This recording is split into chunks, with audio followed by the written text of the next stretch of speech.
जय माता दी मित्रों, स्वागत है आपका गाइडेड ब्लिस 07 परिवार में।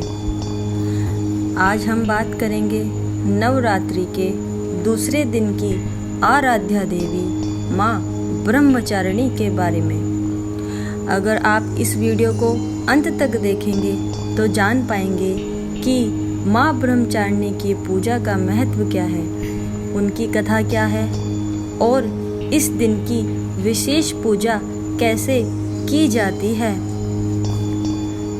माँ ब्रह्मचारिणी माँ दुर्गा का दूसरा स्वरूप है। वे साधना, तपस्या और संयम की देवी मानी जाती हैं। इस रूप में माँ हाथों में जपमाला और कमंडल धारण किए हुए दिखाई देती हैं। माँ का चेहरा शांत और करुणामय है।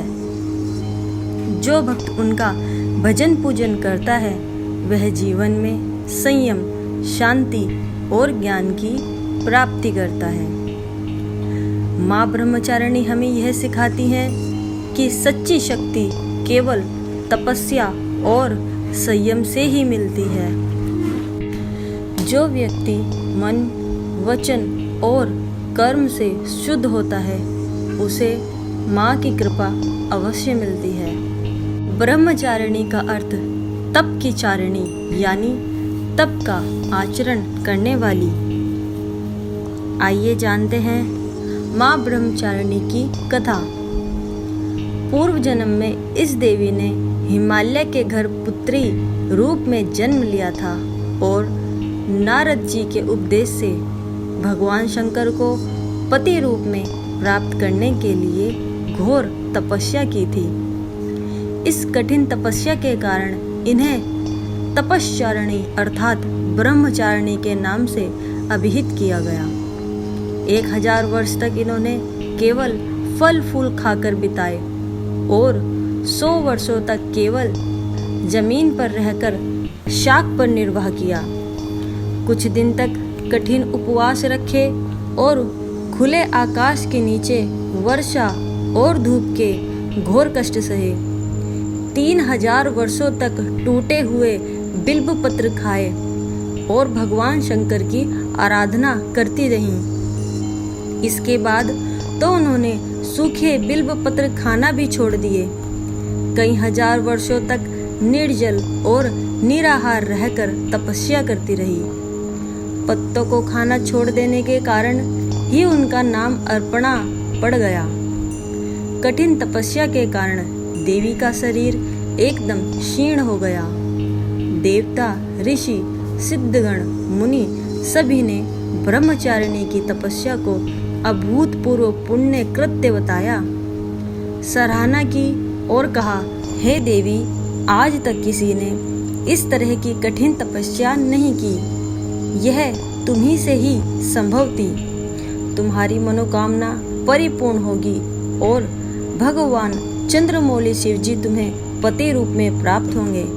अब तपस्या छोड़कर घर लौट जाओ। जल्द ही तुम्हारे पिता तुम्हें बुलाने आ रहे हैं। इस देवी की कथा का सार यह है कि जीवन के कठिन संघर्षों में भी मन विचलित नहीं होना चाहिए। माँ ब्रह्मचारिणी देवी की कृपा से सर्व सिद्धि प्राप्त होती है। दुर्गा पूजा के दूसरे दिन देवी के इसी स्वरूप की उपासना की जाती है। आइए जानते हैं पूजन विधि। सुबह जल्दी उठकर स्नान करें और स्वच्छ वस्त्र धारण करें। पूजा स्थल पर सफेद फूल, अक्षत, धूप और दीपक रखें। माँ का चित्र या प्रतिमा रखें और ओम ब्रह्मचारिण्ये नमः मंत्र का जाप करें। पूजा के बाद शुद्ध घी का दीपक जलाएं और फल, दूध या खीर का भोग अर्पित करें। जितना संभव हो आज दिन भर साधना, ध्यान और भक्ति में समय बिताएं। विशेष बात यह है कि माँ ब्रह्मचारिणी के दिन सफेद रंग का वस्त्र पहनना शुभ माना जाता है। जो भक्त माँ ब्रह्मचारिणी की भक्ति करता है उसे ये लाभ प्राप्त होते हैं। जीवन में धैर्य और संयम की वृद्धि होती है। अध्ययन और ज्ञान में सफलता मिलती है। मानसिक शांति और आत्मबल की प्राप्ति होती है। पापों और दुखों का नाश होता है। माँ ब्रह्मचारिणी की कृपा से जीवन में सुख, शांति और समृद्धि आती है। तो दोस्तों, आज नवरात्रि के दूसरे दिन माँ ब्रह्मचारिणी की भक्ति और पूजा करके आप अपने जीवन में शक्ति, संयम और ज्ञान ला सकते हैं। अगर आपको ये वीडियो पसंद आए तो वीडियो को लाइक करें, शेयर करें और हमारे चैनल को सब्सक्राइब करना ना भूलें। आपको माँ ब्रह्मचारिणी की कृपा हमेशा प्राप्त हो। जय माता दी।